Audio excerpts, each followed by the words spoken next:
दोस्तों, अमेरिका के जंगलों में गर्मियों के मौसम में वाइल्ड फायर मतलब जंगल की आग की घटनाएं एक सामान्य बात है। खासकर कैलिफोर्निया, ओरेगन, वॉशिंगटन जैसे राज्यों में हर साल ये घटनाएं होती हैं, जहां सूखा, उच्च तापमान और तेज हवाएं आग को तेजी से फैलने में मदद करती हैं। लेकिन हाल ही में जो आग लगी, वह अन्य वर्षों से कहीं अधिक भयंकर और विनाशकारी थी। इस बार आग की तीव्रता इतनी अधिक थी कि इसका प्रभाव न केवल अमेरिकी राज्यों तक सीमित रहा, बल्कि इसका धुआं और प्रदूषण कनाडा तक पहुंच गया। अमेरिका के पश्चिमी हिस्सों में लगी इस आग ने लाखों एकड़ जंगलों को नष्ट कर दिया और हजारों लोगों को उनके घरों से भागने पर मजबूर कर दिया। आग की लपटों से निकलने वाला धुआं और विषाक्त गैसें हवा में फैल गईं और तेज हवाओं के साथ यह कनाडा तक पहुंच गईं।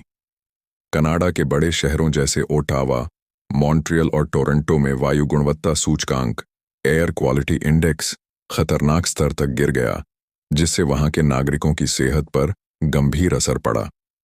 स्थानीय प्रशासन ने लोगों को घरों में रहने और मास्क पहनने की सलाह दी है।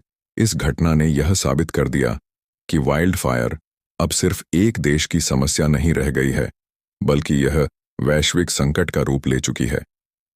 जलवायु परिवर्तन और मानवीय गतिविधियां इस प्रकार की आग की घटनाओं को और अधिक बढ़ा रही हैं, जिससे इसके प्रभाव अब सीमाओं से बाहर भी महसूस किए जा रहे हैं। दोस्तों, 2025 में अमेरिका के पश्चिमी तट, विशेषकर कैलिफोर्निया, ओरेगन और वॉशिंगटन जैसे राज्यों में जंगलों की आग ने भयंकर विनाश किया। इन क्षेत्रों में हर साल गर्मियों के मौसम में जंगलों की आग की घटनाएं होती हैं, लेकिन 2025 की आग ने तीव्रता में सभी रिकॉर्ड तोड़ दिए। इन राज्यों में सूखा और उच्च तापमान के कारण आग ने विकराल रूप ले लिया। सूखा और बढ़ते तापमान ने जंगलों की आग के फैलने के लिए आदर्श परिस्थितियां उत्पन्न की। इन राज्यों में लंबे समय से बारिश की कमी थी, जिससे जमीन की नमी कम हो गई और घास, पेड़ और अन्य वनस्पतियां अत्यधिक ज्वलनशील हो गईं। इसके अलावा उच्च तापमान और तेज हवाएं आग के फैलने की प्रक्रिया को और तेज कर देती हैं। इन परिस्थितियों के कारण आग ने जल्दी से फैलकर लाखों एकड़ वन क्षेत्र को नष्ट कर दिया। आग की भयंकरता का अंदाजा इस बात से लगाया जा सकता है कि कई स्थानों पर पूरी तरह से जंगल जलकर राख हो गए और हजारों लोग अपने घरों से पलायन करने को मजबूर हो गए। स्थानीय प्रशासन को पूरे इलाकों में आपातकाल की स्थिति घोषित करनी पड़ी और प्रभावित क्षेत्रों से लोगों को निकालने के लिए बड़े पैमाने पर बचाव अभियान चलाए गए। घरों, खेतों और बुनियादी ढांचे को भारी नुकसान हुआ और सैकड़ों परिवारों को अस्थायी शरण स्थलों पर शिफ्ट करना पड़ा। 2025 की यह आग वाइल्ड फायर के बढ़ते खतरे और जलवायु परिवर्तन के प्रभावों को स्पष्ट रूप से दर्शाती है, जो अब केवल एक क्षेत्र तक सीमित नहीं रह गया, बल्कि पूरे देश और उससे आगे तक फैलने का खतरा बन चुका है।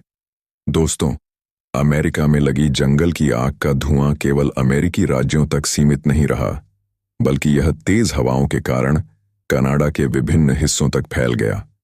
2025 की इस भयंकर आग का धुआं कनाडा के बड़े शहरों जैसे ओटावा, मॉन्ट्रियल और टोरंटो में वायु गुणवत्ता को गंभीर रूप से प्रभावित करने में सफल रहा। इन शहरों में वायु गुणवत्ता सूचकांक AQI खतरनाक स्तर तक गिर गया, जिससे हवा में घुली बारीक कण PM2.5 के कारण श्वसन संबंधी समस्याएं उत्पन्न हुईं। इसके परिणाम स्वरूप अस्थमा, ब्रोंकाइटिस और अन्य श्वसन रोगों के मरीजों की संख्या में अचानक वृद्धि हो गई। कनाडा के नागरिकों को स्वास्थ्य सुरक्षा के लिए विशेष उपायों की सलाह दी गई। लोगों को घरों में रहने, खिड़कियां और दरवाजे बंद रखने और मास्क पहनने की चेतावनी दी गई। इससे न केवल उनकी शारीरिक स्थिति पर असर पड़ा, बल्कि उनका मानसिक स्वास्थ्य भी प्रभावित हुआ, क्योंकि लगातार प्रदूषण और खराब वायु गुणवत्ता ने लोगों को तनाव और चिंता में डाल दिया है। इसके अलावा आग का धुआं कनाडा के जंगलों में भी आग की संभावना को बढ़ा सकता था। अमेरिका में लगी आग से निकलने वाली गर्मी और धुआं कनाडा के कुछ हिस्सों में सूखा बढ़ा सकता है, जिससे जंगलों में आग लगने का खतरा बढ़ सकता था। तेज हवाएं और गर्मी ने इन इलाकों को भी आग के लिए संवेदनशील बना दिया था। यह घटना स्पष्ट रूप से यह दिखाती है कि जंगलों की आग का प्रभाव अब केवल एक देश या क्षेत्र तक सीमित नहीं है, बल्कि यह सीमा पार कर मानव जीवन, पर्यावरण और स्वास्थ्य पर गंभीर असर डाल रहा है। इसके अलावा जंगलों की आग ने न केवल मानव स्वास्थ्य को प्रभावित किया, बल्कि पर्यावरण और वन्य जीवन को भी गंभीर नुकसान पहुंचाया। आग के कारण कई बड़े जंगल जलकर राख हो गए, जिससे इन क्षेत्रों में रहने वाले वन्य जीवों के आश्रय नष्ट हो गए। आग ने पेड़ों को जलाकर राख बना दिया, जिससे न केवल वनस्पति जीवन पर असर पड़ा, बल्कि उन जीवों को भी नुकसान हुआ जो इन पेड़ों पर निर्भर थे। इसके अलावा आग से भूमि का भूरण और जैविक संतुलन भी प्रभावित हुआ, जो लंबी अवधि तक पर्यावरणीय समस्याओं का कारण बन सकता है।